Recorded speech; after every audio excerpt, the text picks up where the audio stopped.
Selamat pagi saudara-saudari semua yang di online, selamat pagi.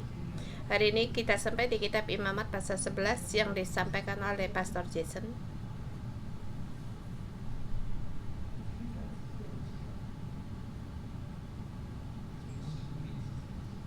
Di pasal ini menerangkan binatang makanan apa yang boleh dimakan dan binatang apa yang tidak boleh dimakan.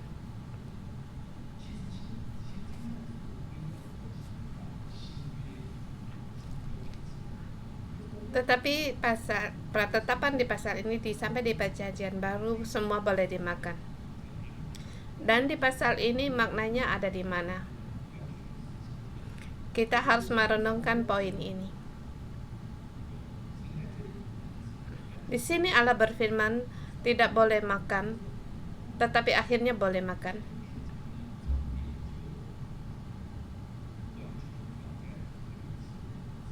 Jadi poinnya tidak terletak pada apa yang boleh dimakan dan mana yang tidak boleh dimakan.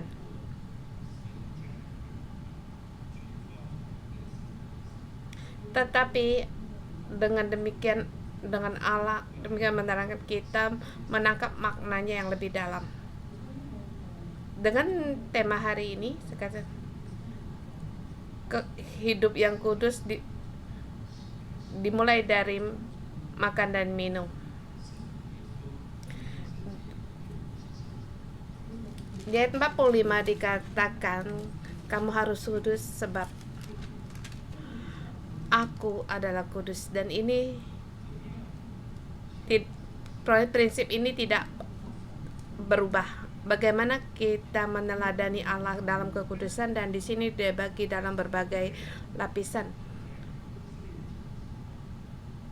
Tetapi Allah lewat manusia lewat orang Israel memberitahukannya dengan dimulai dari makan dan minum. Dan target ini ditentukan dari keadaan seseorang. Seperti kita melihat di pasal sebelumnya, anak imam besar Harun, putranya meninggal.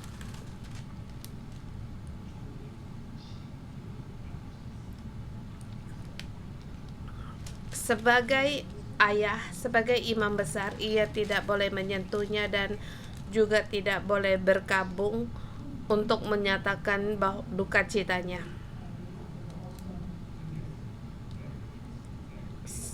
Sebab di dalam hadirat Allah tidak boleh ada perkabungan dan juga duka cita. Jadi target bagi imam besar itu lebih tinggi.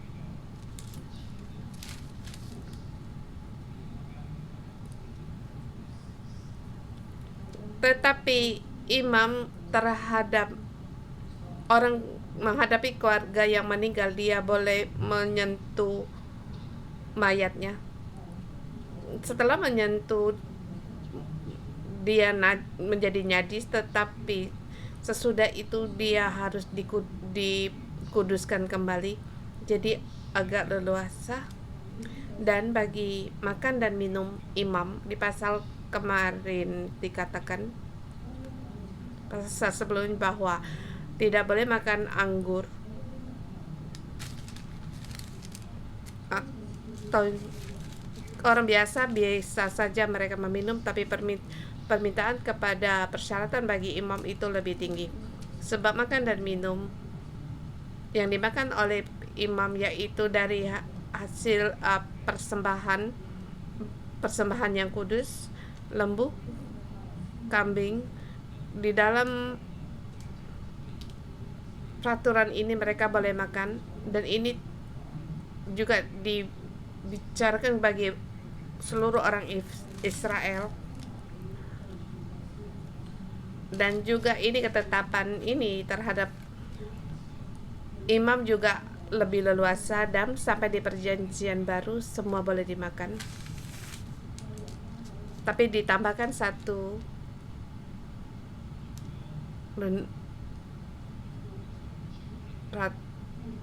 renungan, seperti kita katakan anggur boleh diminum,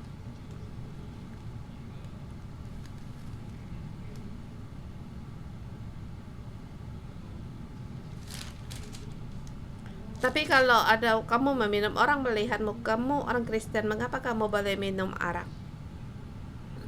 Agamamu ada permasalahan. Atau sebagai seorang pastor, mengapa kamu bisa minum arak? Sesungguhnya arak atau anggur itu boleh diminum, tetapi orang melihatmu bisa akan dipengaruhi. Maka Paulus mengajar kalau demikian lebih baik jangan diminum. Di dalam suasana demikian janganlah minum anggur.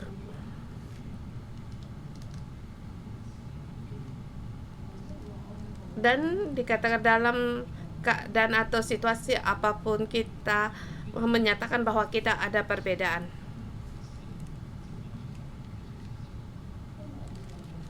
Dan hari ini kita melihat bagaimana menetapkan semua ini.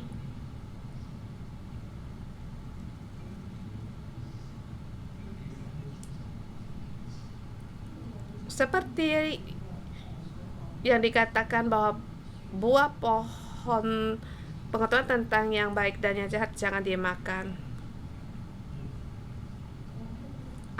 Buah apapun boleh dimakan, hanya buah tentang pengetahuan tentang yang baik dan yang jahat itu tidak boleh dimakan. Dan ini agar orang merenungkan kembali apa yang dimaksud baik dan yang jahat. Sampai di sini ayat 1 sampai dengan 8. Ayat 1 sampai dengan 8 ini menyatakan bahwa binatang darat yang boleh dimakan. Ayat ketiga, setiap binatang yang berkuku belah, yaitu yang berkuku bersela panjang dan memamah biak, boleh kamu makan.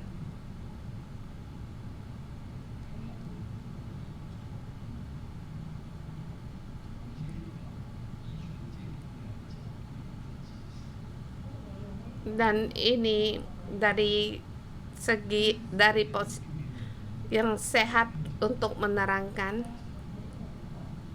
Tetapi di sini tidak banyak yang dikatakan Tuhan.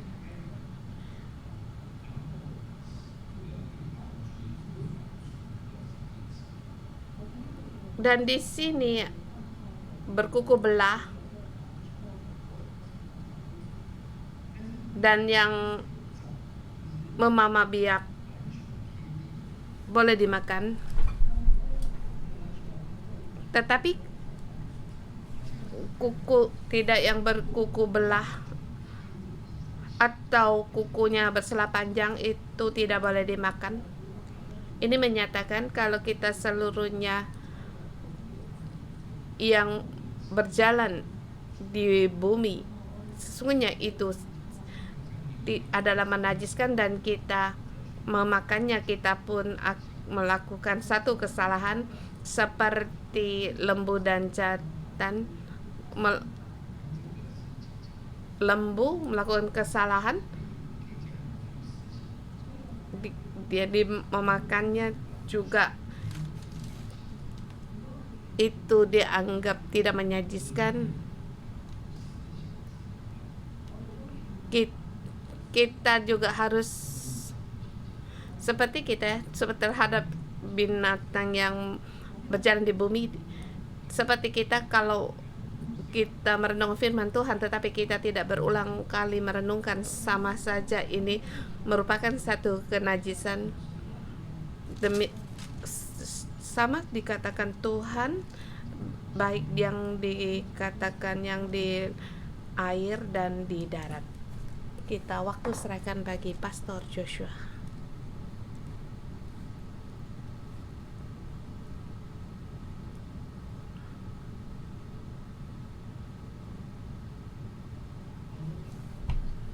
Selamat pagi semua.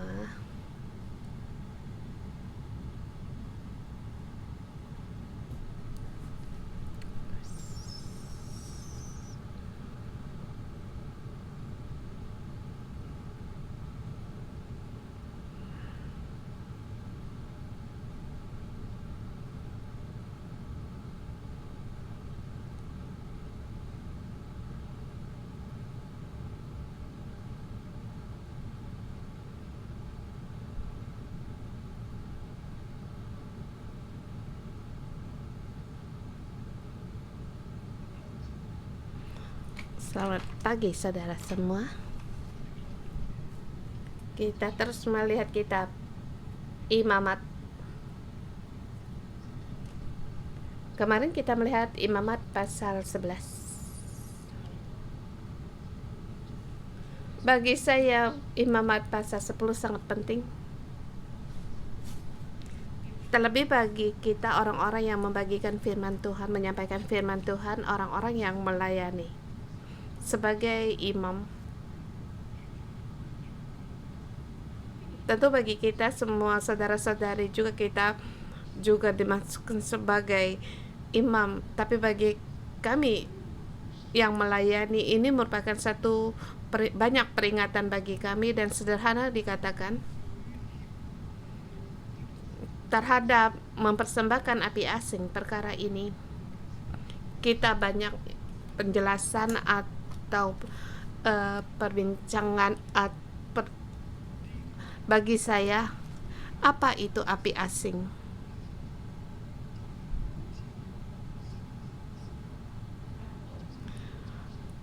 Api asing yaitu tidak menurut perintah Tuhan dipersembahkan, tidak menurut apa yang Tuhan perintahkan bagi kita dalam kerajaan imam selain Kristus. Sesungguhnya kita adalah kepala di atas segalanya, dan pelayanan kita sangat penting. Bagaimanapun juga kita akan mempengaruhi di dunia. Seperti saya sebagai pendeta, dan saya bagaimana, rekan gereja pekerja gimana, demikian juga dengan saudara-saudari jemaat semua. Saudara, bagaimana kita di tempat kerja, demikian juga melayani.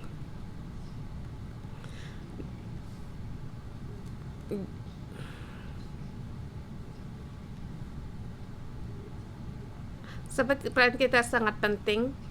Apakah kita menurut apa yang Tuhan perintahkan? Seperti di pasal 9 dikatakan, seperti yang Tuhan perintahkan, seperti yang Tuhan perintahkan. Di pasal 8 juga demikian, seperti yang Tuhan perintahkan. Atau demikian firman Tuhan kepada Musa, dan Musa memerintahkan kepada mereka. Demikian juga sampai kitab Yosua. Yosua melakukan seperti yang telah Tuhan firmankan. Bagaimana Tuhan firmankan, demikian Yosua melakukan. Allah memerintahkan kepada Musa, menyampaikan kepada Yosua, demikianlah dikerjakan oleh Yosua. Jadi seperti yang Tuhan perintahkan kepada Musa, demikianlah Yosua melakukan. Jadi di sini persembahan api asing merupakan tidak menurut, yang tidak mempersembahkan yang tidak diperintahkan Tuhan.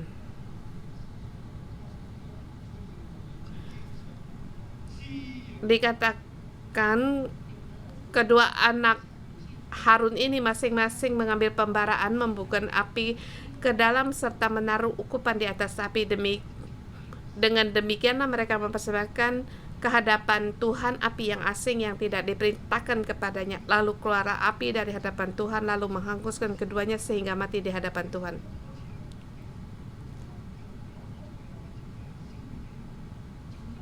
Pasal 9 yang akhir dikatakan, keluarlah api di hadapan Tuhan menghanguskan korban bakaran. Tetapi di pasal 10 di sini kali muncul juga dikatakan keluarlah api dari hadapan Tuhan menghanguskan keduanya sehingga mati.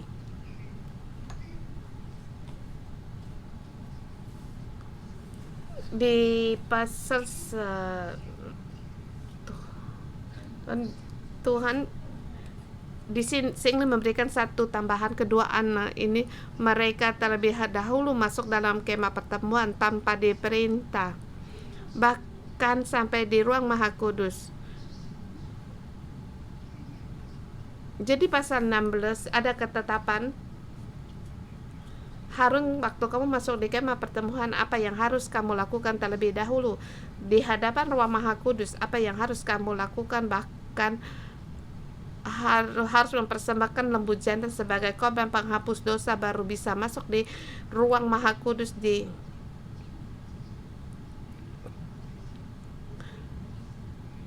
kedua imam ini, anak Harun, kedua anak Harun yang sulung dan kedua, menurut saya, mereka melihat Musa dan Harun masuk di ruang kudus.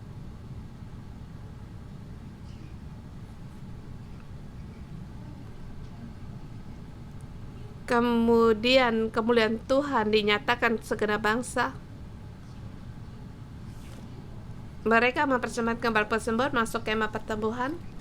Mereka setelah mereka keluar memberkati bangsa itu, maka tampaklah kemuliaan Tuhan kepada segenap bangsa itu, dan keluarlah api dari hadapan Tuhan lalu menghapuskan korban bakaran dan segala lemak di atas mezbah. Musa dan Harun, apakah ada otoritas, adakah kemuliaan? Bagi saya melihat mereka sangat lihai, penuh kuasa. Dua anak ini saya anak-anaknya Harun. Mereka melihat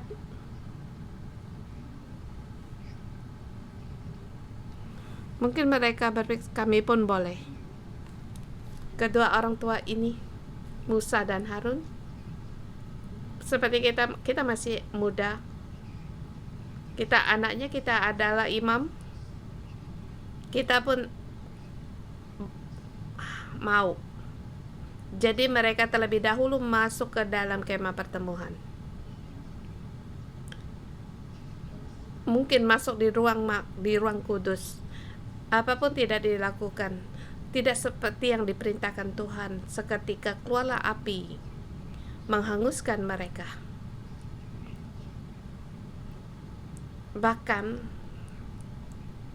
api yang mereka dalam ukupan itu, apakah itu, ini banyak yang membicarakan bahwa api itu mereka menggunakan api mungkin dari bara yang mereka bikin sendiri, nyalakan sendiri.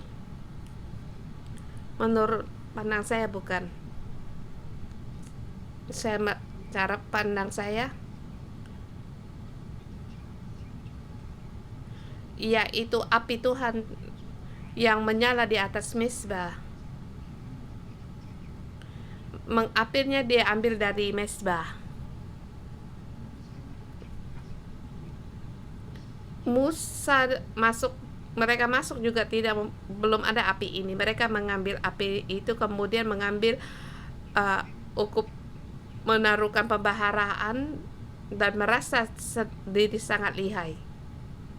Mengira ini adalah api yang diambil dari Tuhan di hadapan Tuhan. Di sini bagi kita melihat pelayanan kita sangat penting. Sikap.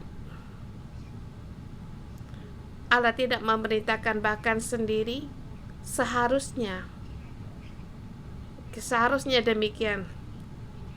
Merasa demikian laku lebih baik, dapat juga kuasa dan lebih mulia. Dan merasa aku bisa dalam sikap yang demikian datang di hadapan Tuhan melayani, boleh dikatakan nasibnya adalah mati. Jadi pasal ini sangat penting, saya memberikan tambahan untuk hari ini. Dan bagaimana kita pakai di hari ini? Saya merasa datang di hadapan Tuhan, mendengar yang Allah firmankan, perintah Allah, kita keluar seperti yang Allah perintahkan. Segala sesuatu menurut firman Allah kita lakukan. Dan bagi kita hari ini kita berkhotbah dan memperingati bagi kaum para rekan gereja, kamu berdiri di atas altar atau janganlah kamu mempersembahkan persembahan api asing. Ya tentu jangan iri kepada Pastor Joshua, atau melebihi saya. Jadi kamu persembahkan api dari mezbahnya Tuhan, Pastor Joshua, kamu tidak ada api, maka inilah yang dimaksud dengan mempersembahkan api yang asing. Kalau Allah tidak menyuruhmu kamu berkhotbah atau menyampaikan, itu juga mempersembahkan api yang asing. Jadi khotbah kita, apakah itu dari firman Allah, atau kita menggunakan firman Allah menyampaikan merasa diri yang lebih baik lagi bagi diri sendiri, atau kita mendengar khotbah di dunia ini merasa sangat baik, bagaimana bisa membantu kita bertumbuh dan lebih kuat lagi, lebih lagi punya talenta, lagi penerimaan dan pengaruh. Jadi saya menggunakan itu.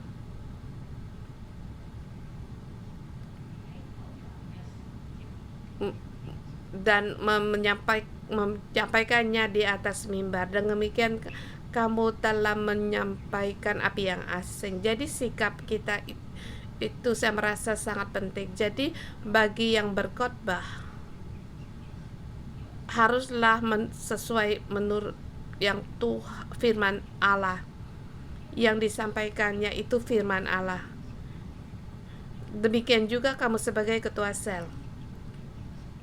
Di dalam sel grup kamu berbagi sel grup kamu, janganlah kamu mempersembahkan api yang asing. Apa yang Tuhan firmankan itulah yang kamu sampaikan. Kalau tidak yang difirmankan, janganlah kamu menambah atau sembarangan kamu menyampaikannya atau menyontek pembicaraan orang lain, khotbah orang lain. Dari pesan yang disampaikan yaitu bagi sel grup, yaitu apa yang disampaikan di atas mimbar hari ini. Mungkin di khotbah atas mimbar ada yang tidak disampaikan dalam firman Allah, kamu menyampaikan itu ada baiknya kalau kamu menyampaikan firman Tuhan yang lebih dalam lagi, tetapi bukan menyampaikan kamu menurut pendapatmu sendiri. Dan di sini bagi kita yang berkhotbah itu sangat penting. Demikian juga dengan ketua sel. Kita jangan mempersembahkan api yang asing.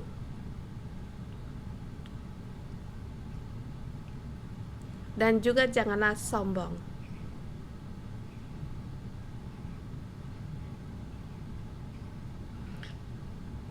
Jangan melihat pemimpinmu kamu ingin melebihi dia. Apakah melebihi dia? Semua ada di dalam tangan Allah. Seperti Samuel melebihi Elia, itu boleh sebab Allah yang telah mengangkat dia. Jadi Samuel sampaikan dan ia doakan, Allah mendengar. Yang ia bimbing di generasi itu semua meninggalkan berhala kembali kepada Allah, itu adalah Samuel. Mungkin kamu merasa Pastor Joshua kamu untuk menguraikan Alkitab kamu jadi kamu bisa mengerti firman Tuhan untuk menyampaikan, tetapi kungfu kami tidak cukup. Bagaimana ini? Yaitu seberapa yang kamu terima dari firman Allah, itulah yang kamu sampaikan. Kalau yang kamu terima berbeda dengan aku, itu pun boleh. Sebab Allah, Dia mengerti akan kamu. Seperti disampaikan di pasal 10 akhir.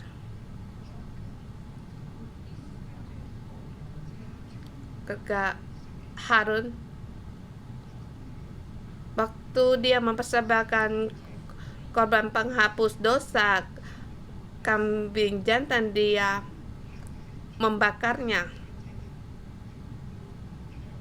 Seharusnya mereka memakannya juga di tempat khusus.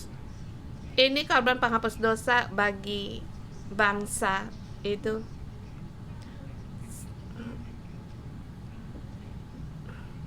Dan juga mereka harus mereka memakan supaya juga mereka melihat bahwa korban penghapus dosa dipersembahkan di tempat umum, dan juga mereka melihat bahwa imam telah memakan korban persembahan ini, tetapi Harun membakar habusnya. Tapi Musa dia mencarinya, dia sangat tidak gembira. Apakah harus membunuhnya? Tetapi di sini tidak, sebab hari ini adalah hari yang berbeda. Maka dia bersama waktu mempersembahkan korban penghapus dosa, korban bakaran. Bersamaan hari itu anak-anaknya juga dihanguskan hingga mati oleh Tuhan. Bagaimana bisa memakannya? Tidak ada hati untuk memakannya. Di sini Tuhan pun bisa menerima.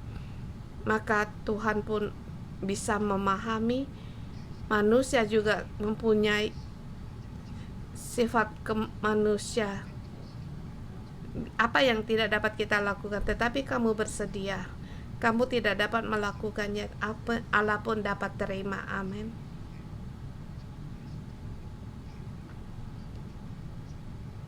Ini yang kita dapatkan dari pasal 10, waktu melayani. Sangat penting. Ya, tentu bagi saudara-saudari kita semua yang di tempat kerja, kamu harus memberitakan firman Tuhan. Demikian melayani Allah. Apa yang Allah firmankan kepadamu, kamu boleh katakan.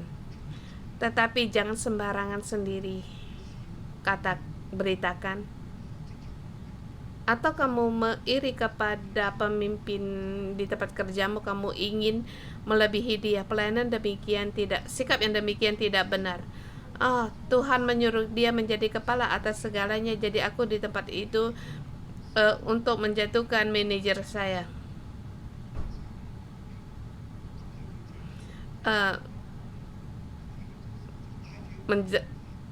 Membawa sekelompok orang untuk memberontak kepada dia atau menjelek-jelekan dia.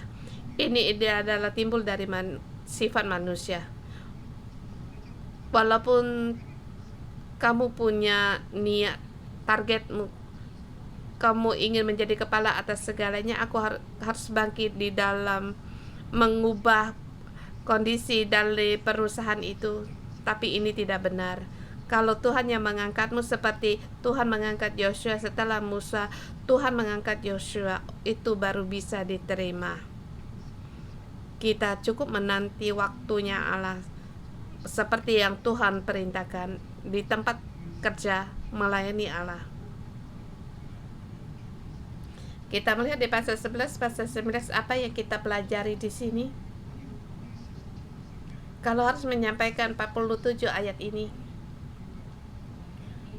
membagikan yang haram, yang tidak haram, yang berkuku belah dan yang tidak memamah biak atau tidak, kita bisa membahasnya cukup lama. Tetapi sederhana saya memberikan tema.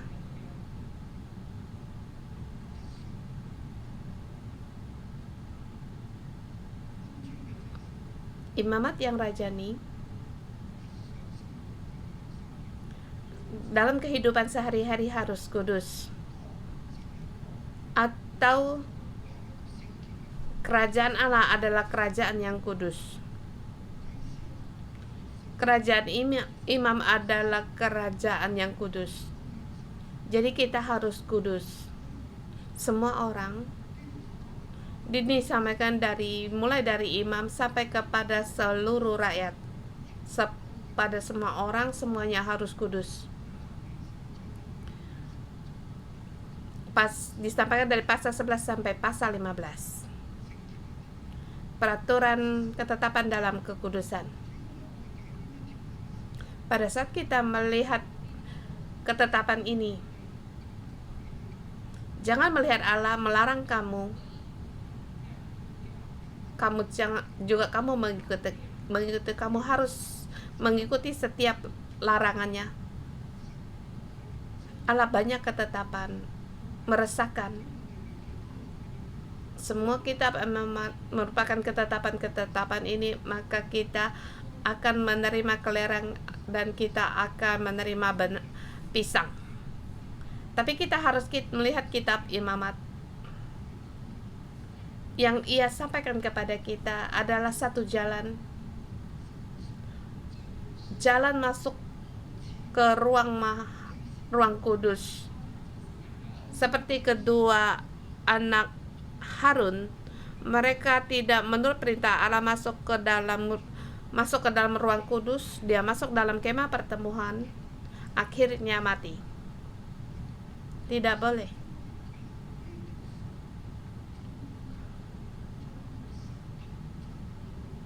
Jadi kita jalan dalam ketetapan ini, kita jalan masuk di dalam hadirat Allah. Allah membuka jalan ini, kemudian memberikan kita berjalan di atasnya. Kita bisa masuk. Mengapa? Sebab kita di dunia banyak perkara. Kita keluar dari Mesir, banyak permasalahan, dan lebih jauh kita melihat seluruh bumi dalam kuasa si jahat, diliputi dengan kegelapan, dipenuhi dengan dosa kejahatan. Kita dari dunia, kita ini keluar, dan juga kita dijadikan Allah dari debu, di bawah tekanan dari iblis, penuh dengan kematian. Kalau bukan karena kasih karunia Allah, setelah Allah menciptakan kita, kita pun akan mati.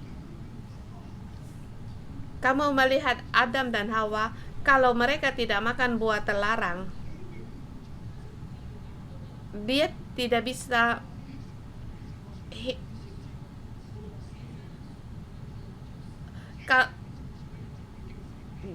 kalau Adam dan Hawa, kalau dia tidak makan buah terlarang, dia tidak perlu mati. Ia memang setelah makan buah terlarang, dia pun akan mati.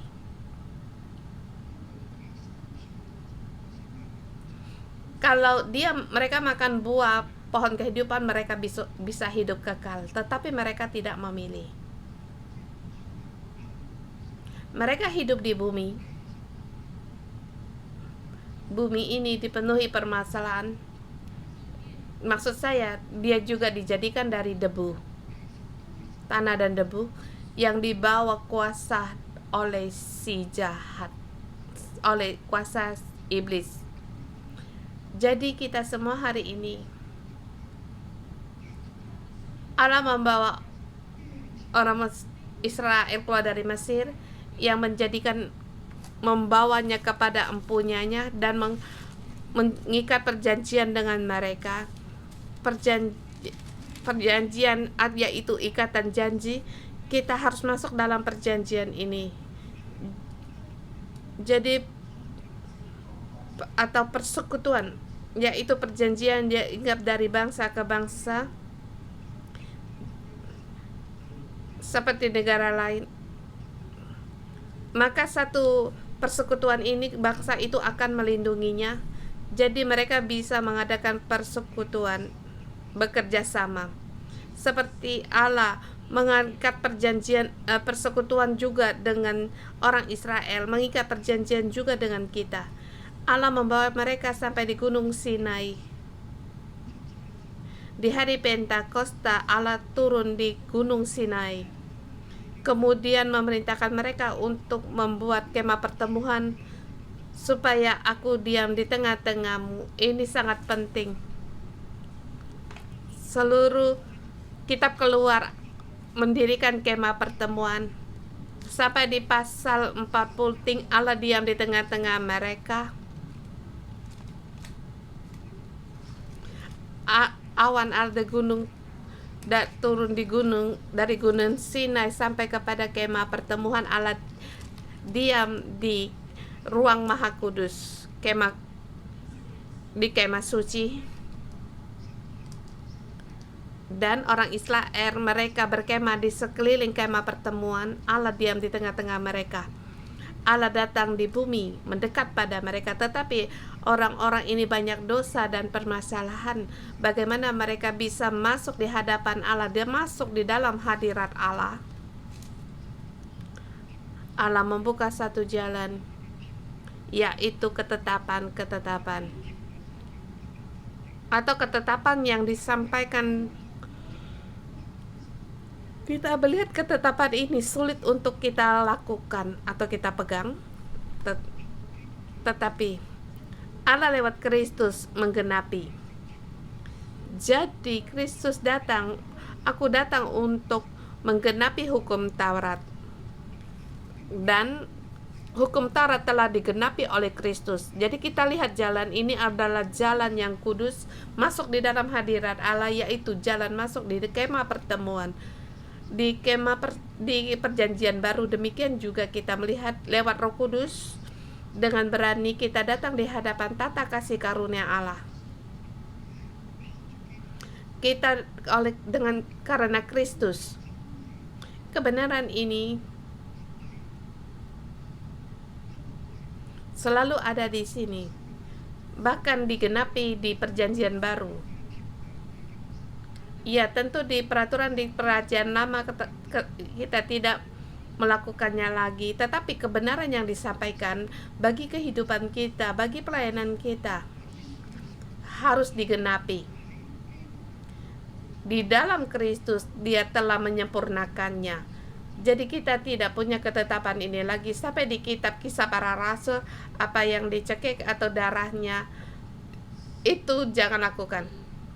Berzina itu tidak boleh dilakukan. Di kitab Kisah Rasul pasal 15. Itu permintaan kepada bangsa asing, bangsa non-Yahudi. Kristus telah melakukannya bagi kita, jadi kita tidak perlu lagi lakukan, tapi kebenarannya masih tetap ada. Jadi waktu kita membaca imamat, kita imamat ini tidak ada gunanya, jadi tidak perlu kita lakukan, tapi kita harus melihat kebenaran dalam kitab imamat.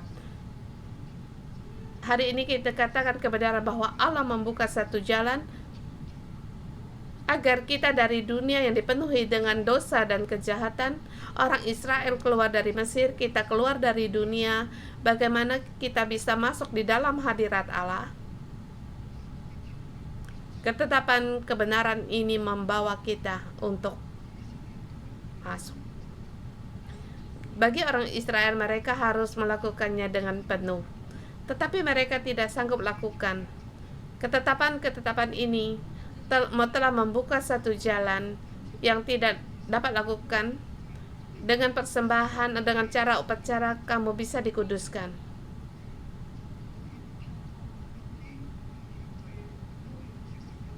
Dengan upacara ini dikuduskan ketetapan Allah, maka kamu bisa dikuduskan. Bukan hanya disucikan, bahkan dijadikan dikuduskan.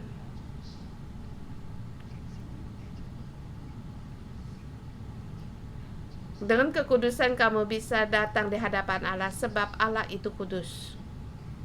Jadi kita harus kudus baru kita masuk. Dan ini membedakan kita adalah kerajaan yang kudus dari dunia.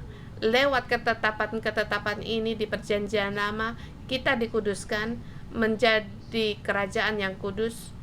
Kita bisa datang di hadapan Allah. Bukan semua orang bisa datang di hadapan Allah, tetapi di dalam jalan Allah, menurut yang seperti yang diperintahkan Allah kamu lakukan. Di dalam pasal 11 bagi 2 bagian, ayat 1 sampai dengan 40, poin yang pertama.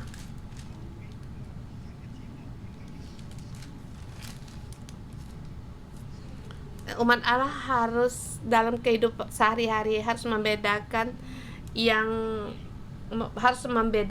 mana yang menajiskan dan yang tidak menajiskan, atau yang haram dan yang tidak haram. Dan di sini dikatakan mana yang boleh dimakan, mana yang boleh disentuh. Yang boleh dimakan dari ayat kedua sampai di ayat 23.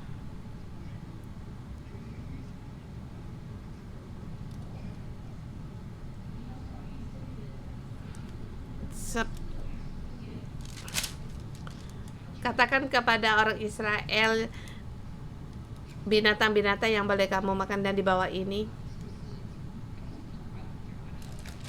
Selesai dibahas dalam 23 ayat. 24 sampai dengan 41.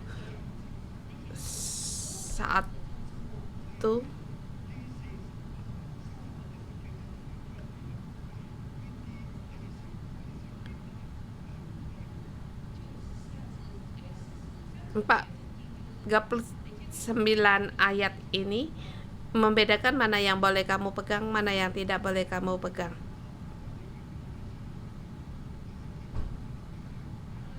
Tentu banyak orang sekarang meneliti mana yang sehat dan bagi kesehatan. Allah menyuruh memakan, tentu mengutamakan kesehatanmu. Tapi saya percaya bukan untuk kesehatanmu. Dan juga alasannya.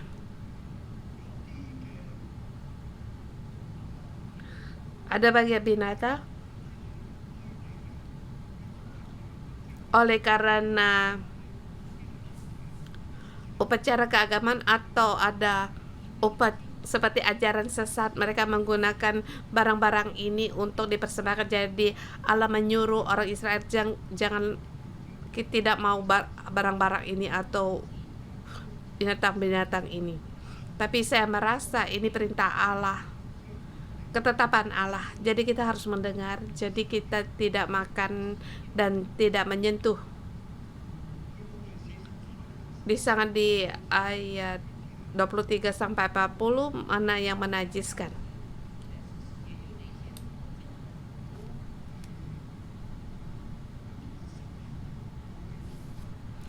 Saya merasa Allah menyuruh kita belajar hidup yang kudus. Dia menyediakan sesuatu apabila kita tidak dapat melakukannya. Di belakang dikatakan cara kita, apa yang harus kita kerjakan, jalan ini atau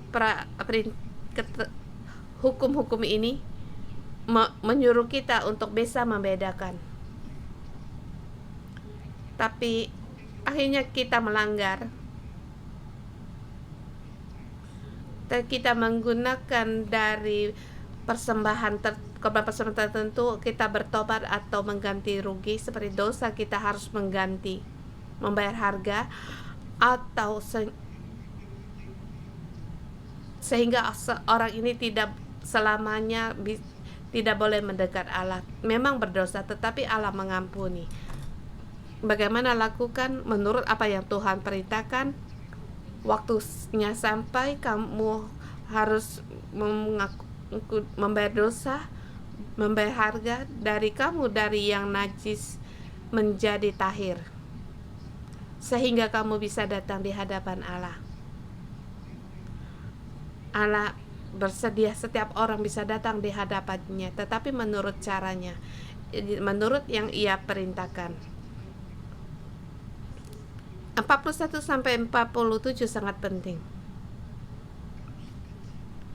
Umat yang diselamatkan Allah atau Imam Rajani harus menghindar dari yang menajiskan. Lebih jelas lagi saya sampaikan, imamat yang ada di dalam kehidupan sehari-hari harus menghindari dari yang menajiskan, baru bisa masuk dalam kekudusan Allah atau masuk dalam hadirat Allah. Semua orang, kita umat Allah,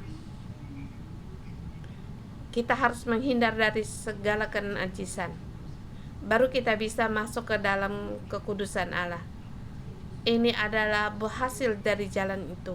Kita bisa berjalan di atasnya, masuk di dalam kekudusan Allah. Sebab di sini dikatakan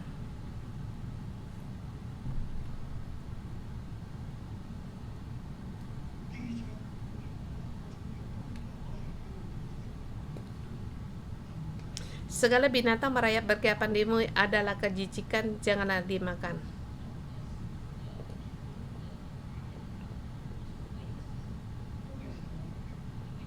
Sebab ini kejijikan, janganlah kamu makan. Segala yang merayap dengan perut dan segala berjalan dengan 4 kaki atau segala berjalan kaki, semuanya termasuk binatang merayap dan berkeliaran di atas bumi, janganlah kamu makan, karena semua ini adalah kejijikan. Kita harus menghindari dari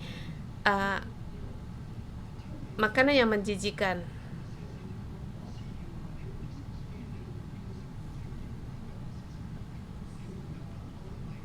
Sebab dikatakan, akulah Tuhan Allahmu. Kamu haruslah menguduskan dirimu, haruslah kamu kudus sebab aku ini kudus. Janganlah kamu menajiskan dirimu dengan binatang mengerayap dan merayap di atas bumi. Allah itu kudus. Jadi kalau kamu harus datang di hadapan, kamu harus kudus. Kalau kamu tidak kudus, kamu tidak boleh masuk. Oleh karena makan kejijikan ini, dari pasal ayat 1 sampai 40 yang binatang yang dikatakan kita telah menajiskan diri kita sendiri. Kita tidak menuruti ketetapan ini. Kita tidak berjalan di jalan-jalan ini. Kita ini najis. Kita tidak bisa datang di dalam Allah yang kudus.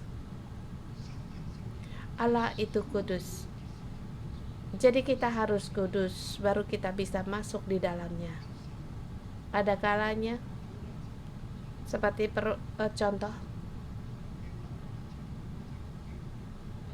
setiap sebelum tidur saya akan membawa Fever jalan-jalan. Dulu Kindness, setelah Kindness mati, sekarang membawa jalan-jalan Fever. Apalagi di musim panas, sekarang lagi panas. Setelah membawa anjing main, ada kalanya berkeringat.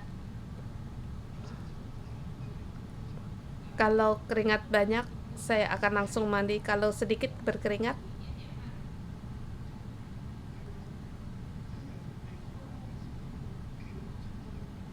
dari kantor pulang rumah saya telah mandi. Saya merasa sedikit berkeringat, saya bisa terima, apalagi menggunakan pakaian Inotia, bisa, sebab pakaian itu tidak ada baunya. Kemudian saya naik ranjang dan Simo bertanya, kamu bau, cepat mandi. Saya memberikan perumpamaan ini. Kami suami istri,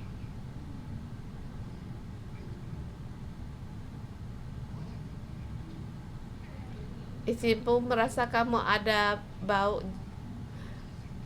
jadi kamu harus mandi. Apalagi Allah kita, baumu tidak sesuai, bagaimana Allah bisa menerimamu? Bahkan baunya menjijikan, yang najis. Jadi Allah kudus. Dia ingin kita juga menjadi kudus, kemudian baru masuk di ini. Satu alasan yang penting, ayat 45 sampai 47 juga sangat penting. Sebab akulah Tuhan yang telah menuntun kamu keluar dari tanah Mesir supaya menjadi Allahmu. Jadilah kudus, sebab aku ini kudus. Aku telah membawamu menuntun dari Mesir, aku mau menjadi Allahmu, kamu adalah umatku. Tetapi mengapa kamu masih seperti rupa di Mesir? Mengapa kamu masih sama dengan Mesir? Bukankah kamu harus ada perbedaan dengan Mesir? Kamu telah dibedakan dari Mesir. Aku mau menjadi Allahmu. Sekarang Allahmu ini bukan Allah Mesir.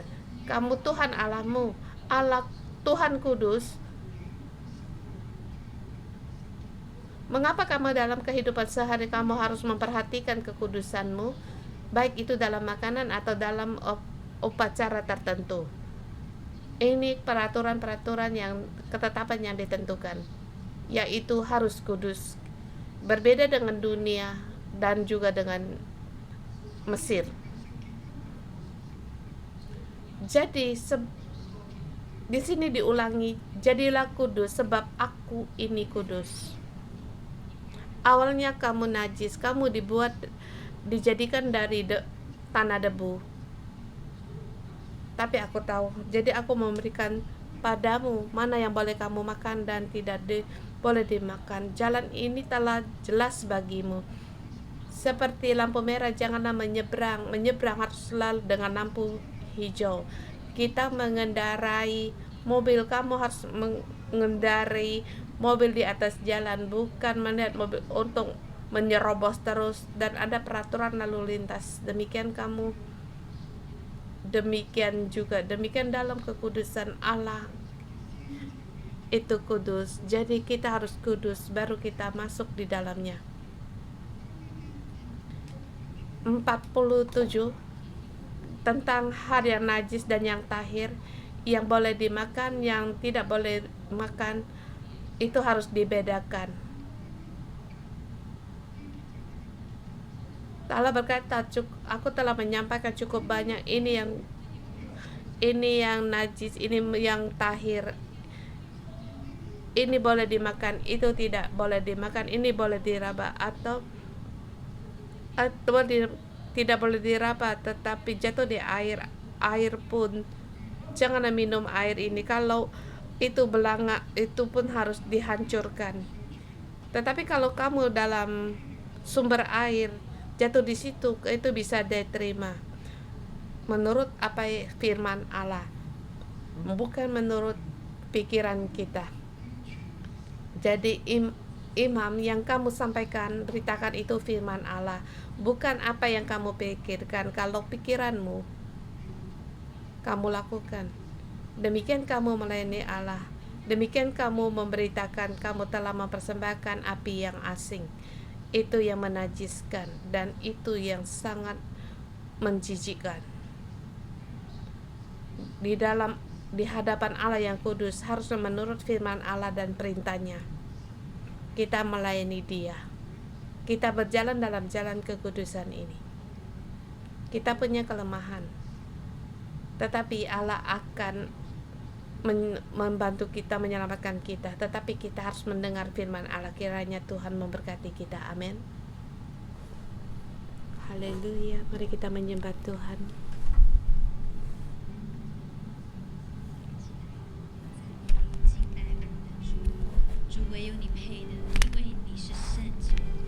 Allah itu kudus, jadi kita harus hidup dalam kekudusan, di dalam kekudusan Allah.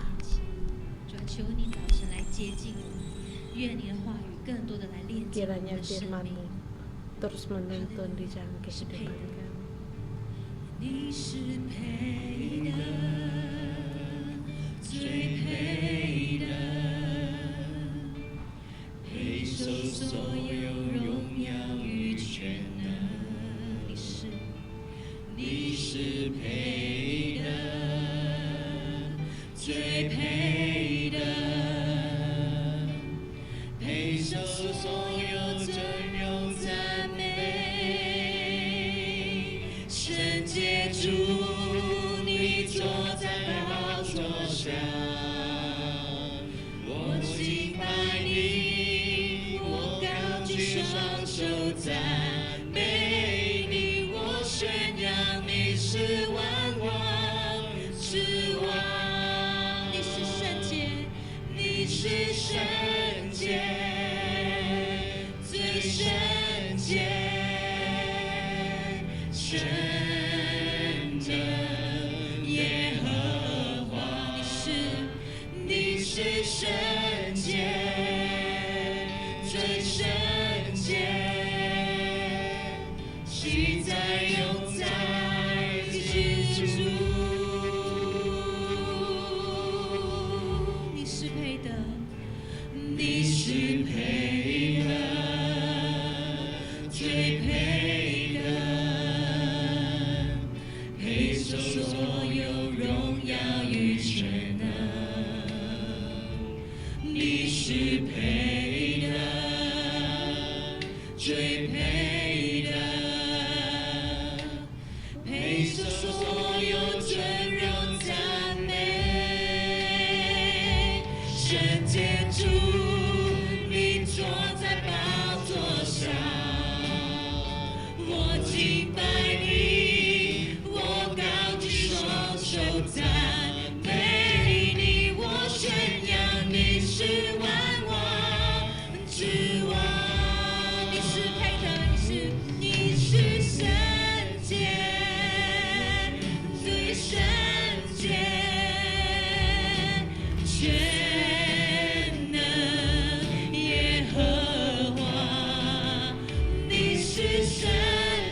的神，所以你们要成为圣洁。 Sini deh ke sana.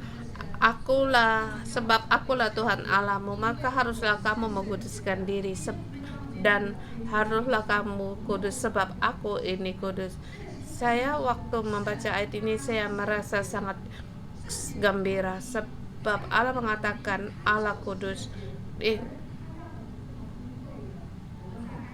Dan bagaimana mungkin dia membiarkan kita menjadi najis. Dia ingin kita ingin seperti dia. Saya merenungkan ini, kalau satu negara dikata sekarang, kalau aku kaya, kamu pun menjadi kaya, maka kamu sangat berkelimpahan.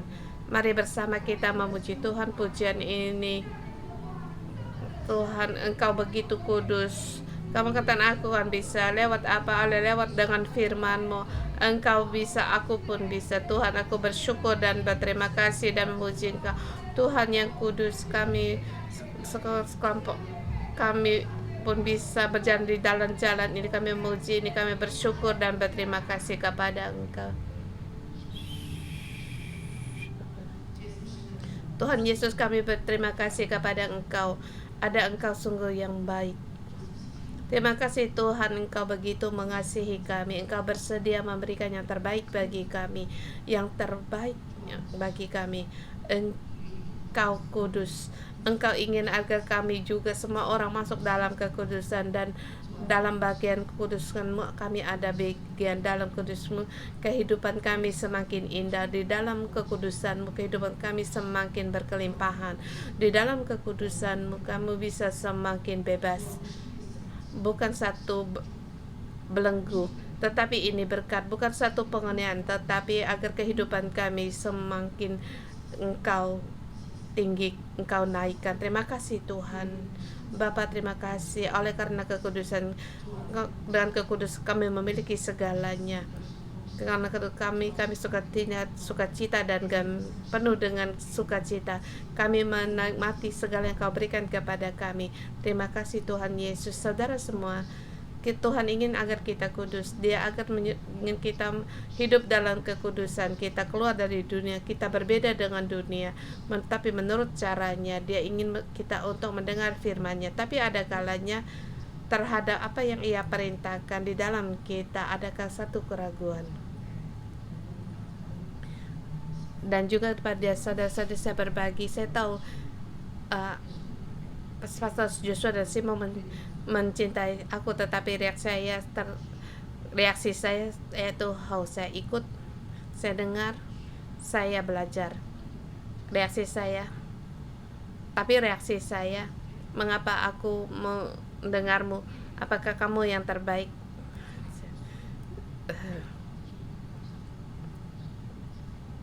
Saya tidak mau mengikuti. Ada waktunya kita teduh. Tuhan, Engkau mengasihiku. Engkau ingin agar aku masuk dalam hidup dalam kekudusan. Tetapi di dalam hati ada kita ragu atau kita menolak.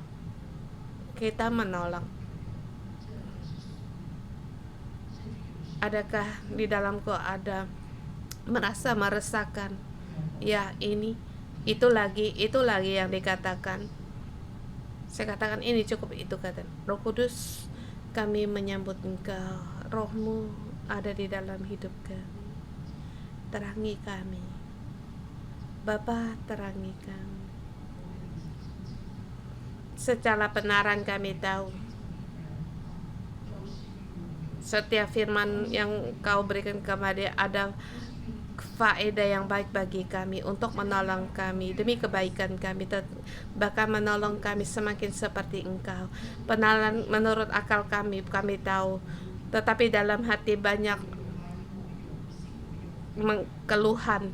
Kami merasa susah, merasa meresahkan, bahkan kami menjaga jarak dengan firman-Mu. Tuhan, Engkau terangi kami lebih dalam lagi, Engkau untuk menerangi kami. Mari kita teduh di hadapan Tuhan, kita merenungkan diri kita sendiri.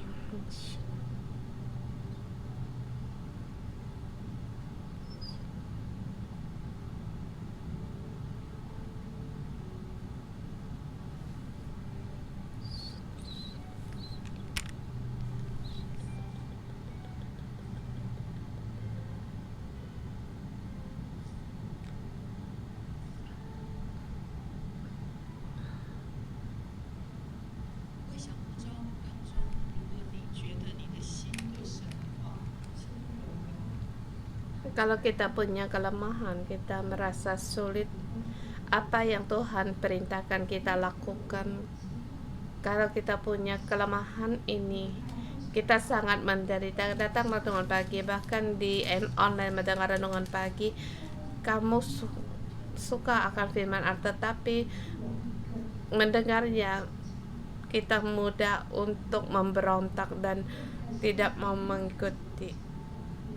Kalau di arena ini silakan maju ke depan, yang di online kamu boleh melangkah satu tapak. Firman Tuhan adalah Roh Kudus, roh yaitu yang kudus. Seberapa yang bisa kita tampung atau kita terima, kita perlu Roh Kudus untuk menolong kita. Kalau kita dalam pergumulan ini, kita maju kita datang di hadapan Tuhan dan berdoa. Haleluya.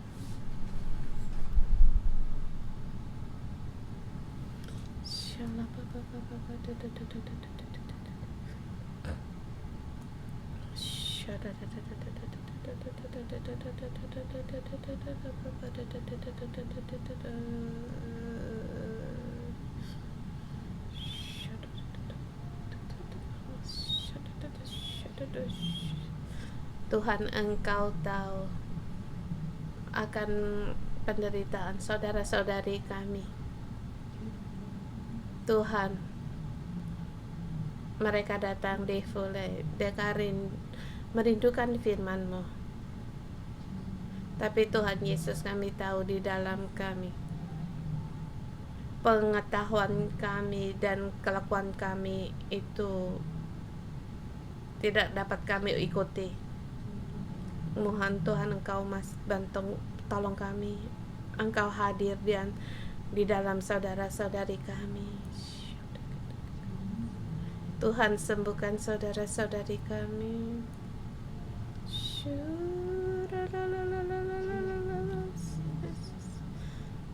Luka yang dari kecil, Tuhan, Engkau sembuhkan.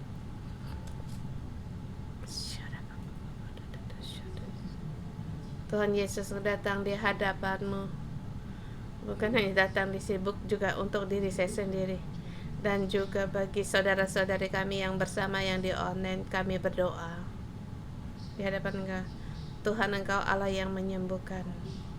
Ada kalanya kami tidak bisa untuk percaya pada firman-Mu. Adakah kami pernyataan yang mendengar penyampaian dari pemimpin yang tidak enak didengar, baik itu oleh pastor, ketua sel, atau ayah ibu, atau para pemimpin kami. Bahkan di dalam sekolah kami sulit mendengar perkataan guru-guru. Bapa, kami datang di hadapan Engkau. Untuk kami setiap orang, kami berdoa. Ya Allahku, kami perlu Engkau. Bapa, ada kalanya di dalam hidup kami sudah kebiasaan tidak mau mendengar, bahkan memberontak, suka untuk berbantah, suka untuk percaya pada diri sendiri, suka pada berjalan pada jalan sendiri. Bahkan kami percaya pada keputusan kami sendiri, percaya pada penilaian kami sendiri. Bapa, kami datang di hadapan-Mu untuk diri kami sendiri, untuk kami setiap orang. Kami berdoa, Bapa, ya Bapa, ampunilah kami. Walaupun kadang mulut kami tidak mengucapkan, tetapi hati kami mengucapkan. Bahkan kami tidak mau mengikuti. Bapa, ampunilah kami. Secara pengenalan kami tahu Engkau mengasihi kami, pemimpin mengasihi kami, tetapi kami sulit. Kami bisa meragukan Engkau. Kami tidak percaya dan mundur. Kami masih menyicilkan bagi diri sendiri. Bapa, ampunilah kami.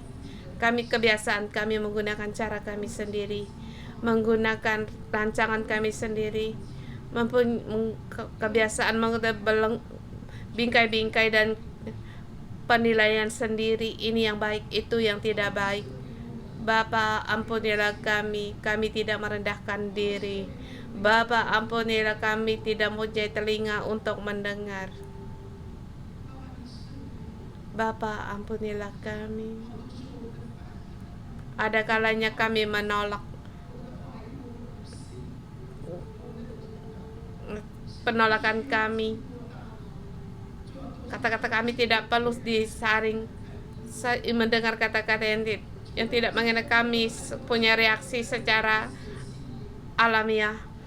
Tuhan, ampuni segala darah David, sebagian kesombongan kami, darah daging kami di dalam penolakan kami.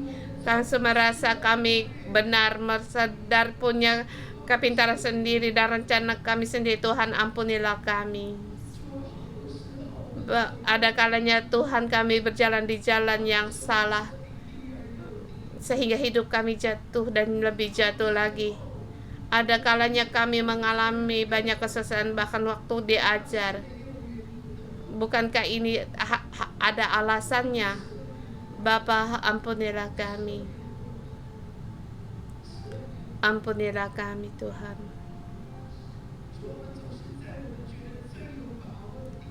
Bahkan kami bicara merasa kami punya kesempatan, orang harus mendengar. Bahkan kami merasa di mana jalan kami aman. Kami tidak orang untuk membangkang, bahkan menolak. Tuhan, ampunilah kami. Banyak kalanya kami merasa aku bisa mengendalikan, aku tidak mendengar. Kapan kami tidak mendengar, kami menolak, kami membangkang, bahkan kami membangkang. Ini satu perkara yang sangat membodohkan. Bapa, Engkau mengampuni karena kami. Tuhan, ampunilah kami. Saudara-saudara, mari kita berdoa. Kita berdoa untuk diri kita sendiri, bukan melihat depan, tetapi baik perkara yang di dalam hidup kita. Di bagian kita merasa di mana keegoan kita, di tempat kita mana tidak mau mendengar. Kita berdoa pada Tuhan, mohon Tuhan untuk membodohan kebodohan, kebebalan kita, mengampuni ketinggi hati diri, merasa kita egois. Haleluya, mari kita merasa benar, saya mohon Tuhan untuk mengampuni.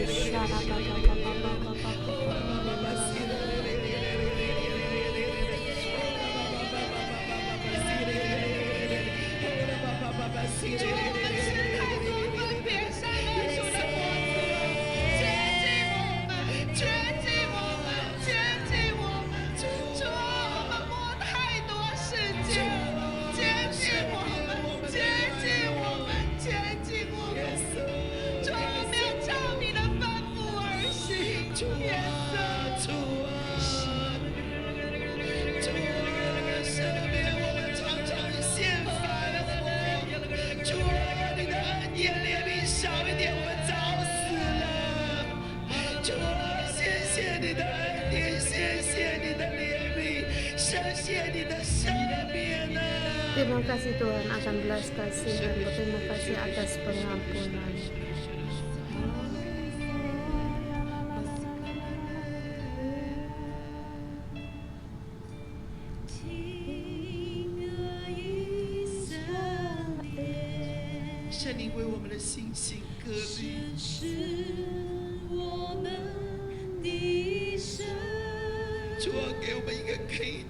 Tuhan, beri kami punya telinga yang mau mendengar.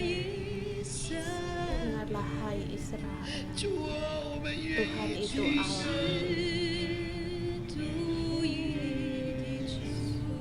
Tuhan,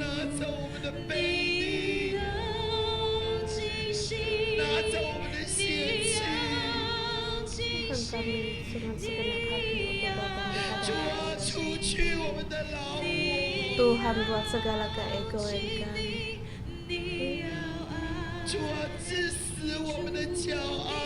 Tuhan, matikan segala kesombongan kami, pemberontakan kami.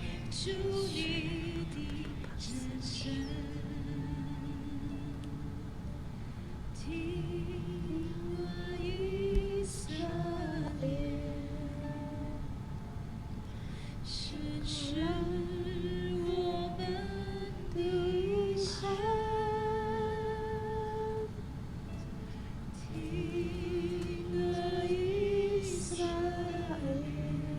啊，我们用我们的听来到你的圣殿， Tuhan 能 kami 够向 datang di 你献 hadapan 祭。 Engkau. Tuhan, oleh kami jadikan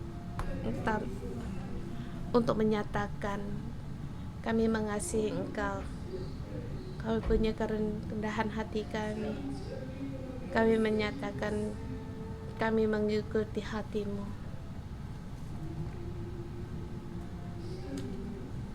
Ya Roh Kudus,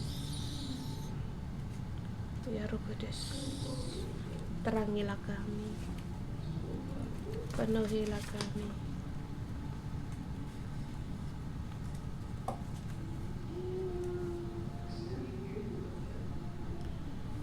Roh Kudus, beri kami kasih karunia-Mu yang lebih banyak lagi.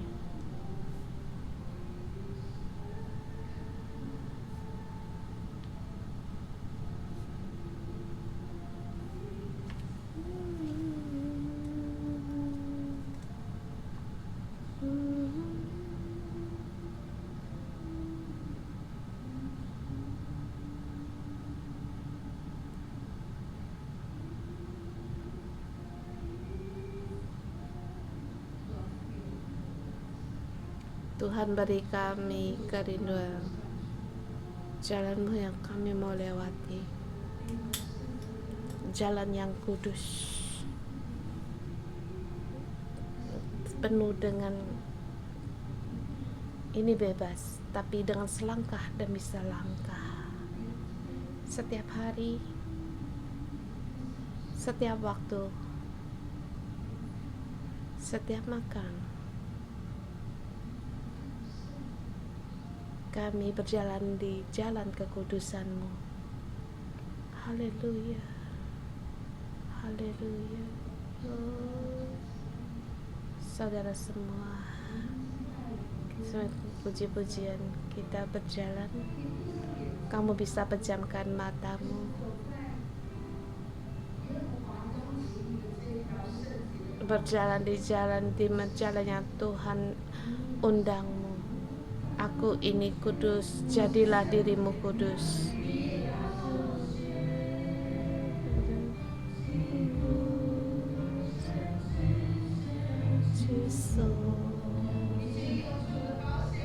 Ku masuk ruang maha kudus dengan darah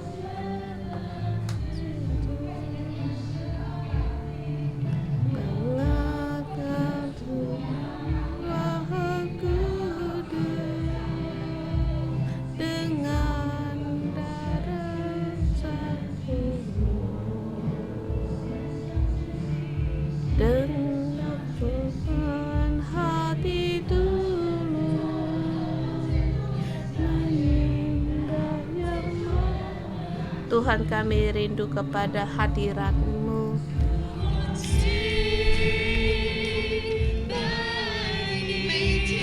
Setiap hari Tuhan, waktu Tuhan, setiap saat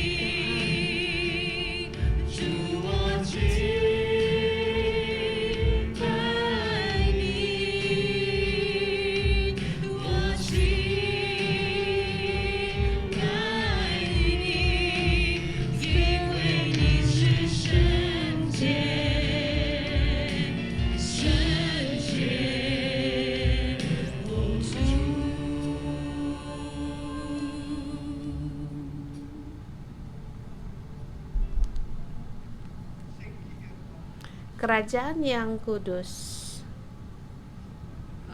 Allah berkata, aku ingin kalian untuk mendengar firman-Ku, lakukan perjanjian-Ku,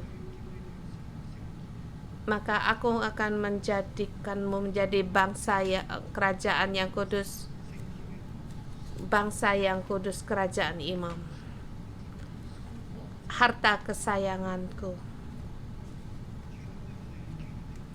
Tuhan, hari ini kami datang di hadapan Engkau. Mohon Engkau untuk menolong kami, agar kami mendengarkan firman-Mu, mendengar firman suara-Mu. Tuhan, Engkau membuka saluran rohani kami, agar kami bisa mendengar, agar kami mempunyai telinga yang mau mendengar, hati, lidah yang mau diajar. Kami mendengarkan firman-Mu dan kami menerima pengajaran dari-Mu yang menjadikan di dalam Engkau menjadi orang yang diajar dan setiap menerima setiap pengajaran Engkau. Demikian juga untuk memberitakan firman-Mu. Kami menjadi orang yang demikian, seperti yang dinubuatkan oleh Nabi Yesaya. Tuhan, bukan kami komunitas sekelompok ini, bukan hanya yang saudara-saudari kami yang di online, tapi lagi kami lebih lagi di sini kami berdoa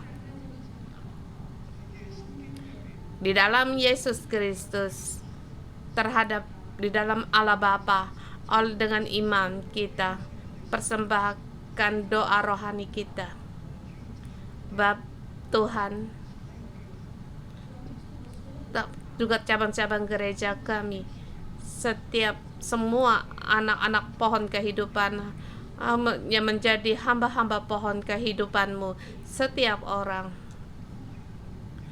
mempunyai telinga yang mendengar, lidah yang diajar untuk memberitakan firman yang datang dari Engkau, yang didengar dari Engkau. Bukan hanya komunitas kami di sini, di komunitas yang di online, tetapi semua saudara-saudari kami, baik di Hong Kong, di Oman, di Macau, di seluruh dunia, di segala tempat, setiap negara, daerah, semua yang bersama mendengarkan firman-Mu, membedakan yang najis dan yang tahir, hidup dalam kekudusan, setiap hari belajar hidup kudus, seperti orang Israel di perjanjian lama,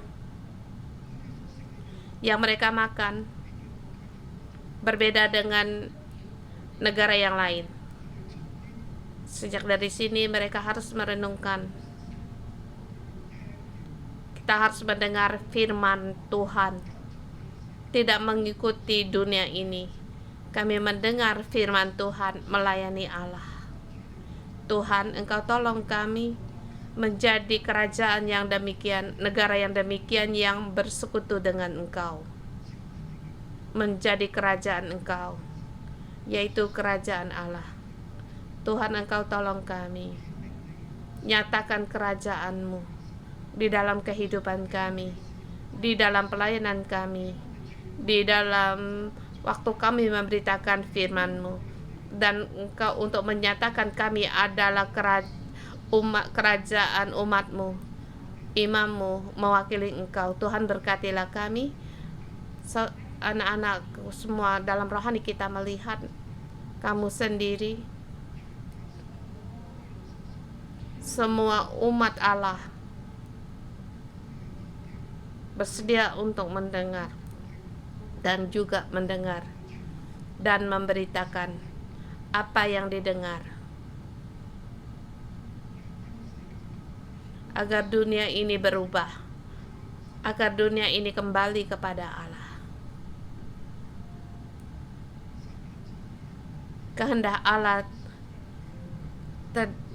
terjadi di bumi seperti di surga. Di seluruh bumi menguduskan nama Allah, kerajaan Allah datang. Tuhan, berkatilah kami. Di dalam Yesus Kristus, memberkati saudara-saudari semua kita, setiap orang yang bersedia mendengar firman renungan pagi di hari ini, yang ikut mendengar semua, kiranya mereka dipenuhi dengan kekudusan, selalu di dalam hadirat-Mu. Segala yang mereka katakan, Bapa, Engkau pun menggenapinya. Dalam nama Yesus Kristus berdoa. Amin. Terima kasih, haleluya. Kita renungan pagi sampai di sini. Tuhan Yesus memberkati.